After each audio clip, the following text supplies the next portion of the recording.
ನಮಸ್ಕಾರ, ಆರ್ಗ್ಯಾನಿಕ್ ಕಿಚನ್ಗೆ ಸ್ವಾಗತ. ನಮ್ಮ ಮನೆಯ ಹತ್ತಿರ ನಲ್ಲಿಕಾಯಿಯ ಗಿಡ ಇತ್ತು.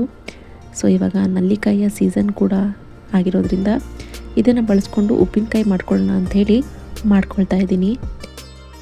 ನೋಡ್ತಾ ಇರ್ಬೋದು ಎಷ್ಟೊಂದು ನಲ್ಲಿಕಾಯಿ ಆಗಿದೆ ಅಂಥೇಳಿ. ಉಪ್ಪಿನಕಾಯಿ ಕೂಡ ತುಂಬಾ ಟೇಸ್ಟಿಯಾಗಿ ಚೆನ್ನಾಗಾಗತ್ತೆ ನಲ್ಲಿಕಾಯಿನಲ್ಲಿ. ಇದರಲ್ಲಿ 2-3 ಥರ ಉಪ್ಪಿನಕಾಯಿನ ಮಾಡಬಹುದು. ಇವತ್ತು ನಾನು ಯಾವ ರೀತಿ ಮಾಡ್ತೀನಿ ಅಂಥೇಳಿ ಇವತ್ತಿನ ವಿಡಿಯೋದಲ್ಲಿ ನೋಡೋಣ. ಮೊದಲಿಗೆ ನಲ್ಲಿಕಾಯಿನ ನೀಟಾಗಿ ವಾಶ್ ಮಾಡಿ ಇಟ್ಕೊಳ್ಳೋಣ.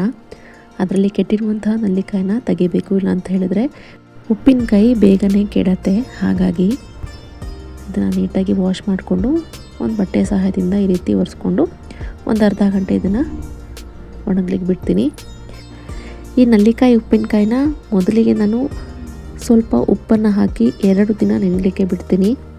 ನೆನೆದು ಮಾಡಿದ್ರೆ ತುಂಬಾ ಟೇಸ್ಟಿಯಾಗಿ ತುಂಬ ದಿನಗಳ ಕಾಲ ಸಹ ಬರುತ್ತೆ.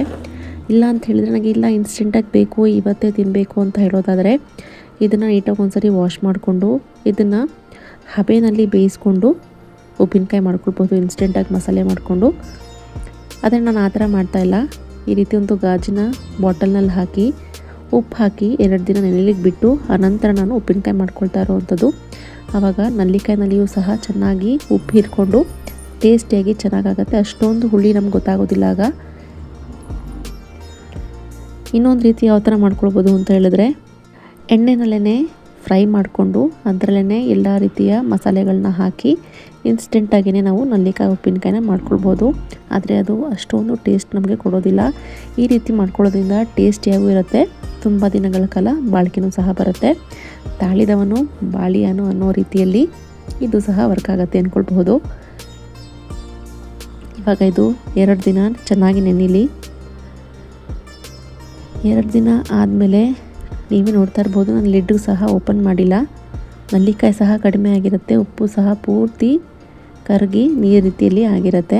ಆವಾಗ ನಲ್ಲಿಕಾಯಿನಲ್ಲಿಯೂ ಸಹ ಚೆನ್ನಾಗಿ ಉಪ್ಪು ಹೀರ್ಕೊಂಡಿರುತ್ತೆ. ಇವಾಗ ಇದಕ್ಕೆ ಉಪ್ಪಿನಕಾಯಿನ ಮಸಾಲೆ ರೆಡಿ ಮಾಡ್ಕೊಳ್ಳೋಣ.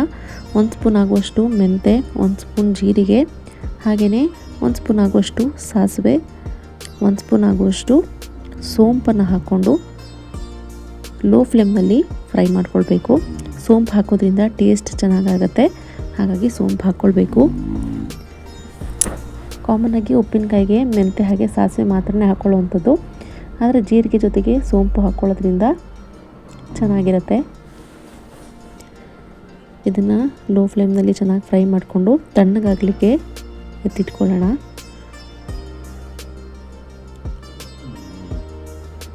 ನಲ್ಲಿಕಾಯಿ ಸಿಕ್ಕಿದ್ರೆ ನೀವು ಕೂಡ ಒಂದು ಸರಿ ಈ ರೀತಿ ಟ್ರೈ ಮಾಡಿ, ಉಪ್ಪಿನಕಾಯಿ ಚೆನ್ನಾಗಿರುತ್ತೆ. ಇದು ತಣ್ಣಗಾಗಲಿ, ಆವಾಗವರೆಗೆ ನಾನು ಉಪ್ಪಿನಕಾಯಿಗೆ ಒಗ್ಗರಣೆ ಹಾಕ್ಕೊಳ್ತೀನಿ. ಸ್ವಲ್ಪ ಎಣ್ಣೆನ 4-5 ಸ್ಪೂನ್ ಜಾಸ್ತಿನೇ ಹಾಕ್ಕೊಂಡು 1 ಸ್ಪೂನ್ ಆಗುವಷ್ಟು ಸಾಸಿವೆ, ಹಾಗೆಯೇ ಕಲ್ಲಿ ಹಿಂಗೆ ಹಾಕ್ಕೊಳ್ತಾ ಇದ್ದೀನಿ. ಚಿಟಿಕೆ ಅರಿಶಿನ ಹಾಕ್ಕೊಳ್ಬೇಕು. ಹಾಕ್ಕೊಂಡು ಇದನ್ನು ಫ್ರೈ ಮಾಡಿಕೊಂಡು ಇದಕ್ಕೆ ನಾನಿಲ್ಲಿ ಹಸಿಮೆಣಸಿನ್ಕಾಯಿ ಹಾಗೆಯೇ ಜಜ್ಜಿರುವಂತಹ ಬೆಳ್ಳುಳ್ಳಿನ ಹಾಕ್ಕೊಳ್ತಾ ಇದ್ದೀನಿ. ಇದು ಸಹ ನಲ್ಲಿಕಾಯಿಯ ಉಪ್ಪಿನಕಾಯಿನಲ್ಲಿ ತುಂಬಾ ಟೇಸ್ಟ್ ಕೊಡುತ್ತೆ.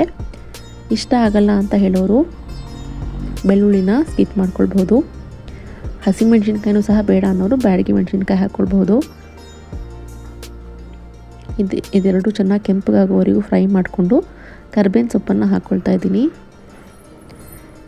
ಇದನ್ನು ಹಾಕ್ಕೊಂಡು ಚೆನ್ನಾಗಿ ಫ್ರೈ ಮಾಡಿ ಫ್ಲೇಮ್ನ ಆಫ್ ಮಾಡಿ ಇದನ್ನು ತಣ್ಣಗಾಗ್ಲಿಕ್ಕೆ ಬಿಡಬೇಕು.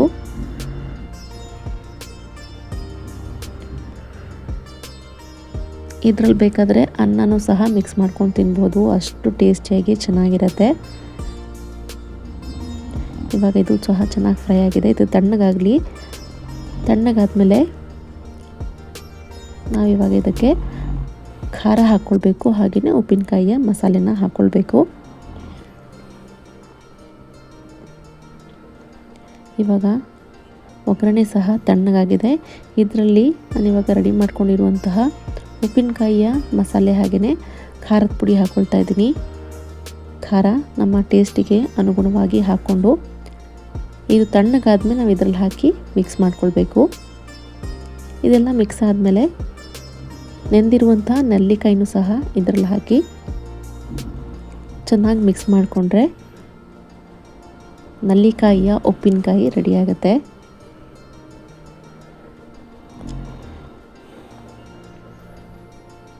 ಇದನ್ನು ಬೇಕಾದರೆ ನಾವು ಎಷ್ಟು ದಿನ ಬೇಕಾದರೂ ಸ್ಟೋರ್ ಮಾಡಿ ಇಟ್ಕೊಳ್ಬಹುದು.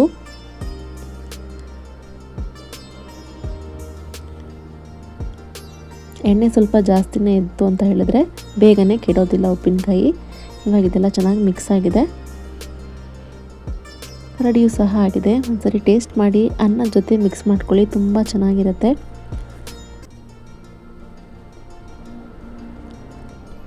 ಹೀಗೆ ಒಂದ್ಸರಿ ಮಿಸ್ ಮಾಡದೆ ಟ್ರೈ ಮಾಡಿ, ಹೇಗಾಯಿತು ಅಂತ ಹೇಳಿ ಕಾಮೆಂಟ್ ಮಾಡಿ. ನನ್ನ ಈ ಚಾನಲ್ನ ಯಾರೆಲ್ಲ ಸಬ್ಸ್ಕ್ರೈಬ್ ಮಾಡ್ಕೊಂಡಿಲ್ವೋ ಪ್ಲೀಸ್ ಸಬ್ಸ್ಕ್ರೈಬ್ ಮಾಡ್ಕೊಳ್ಳಿ. ಈ ವಿಡಿಯೋಸ್ನ ನಿಮ್ಮ ಫ್ರೆಂಡ್ಸ್ ಆ್ಯಂಡ್ ಫ್ಯಾಮಿಲೀಸ್ಗೂ ಕೂಡ ಶೇರ್ ಮಾಡಿ. ಈ ವಿಡಿಯೋಗೆ ಲೈಕ್ ಹಾಗೂ ಕಮೆಂಟ್ ಮಾಡೋದನ್ನು ಮರಿಬೇಡಿ. Thank you.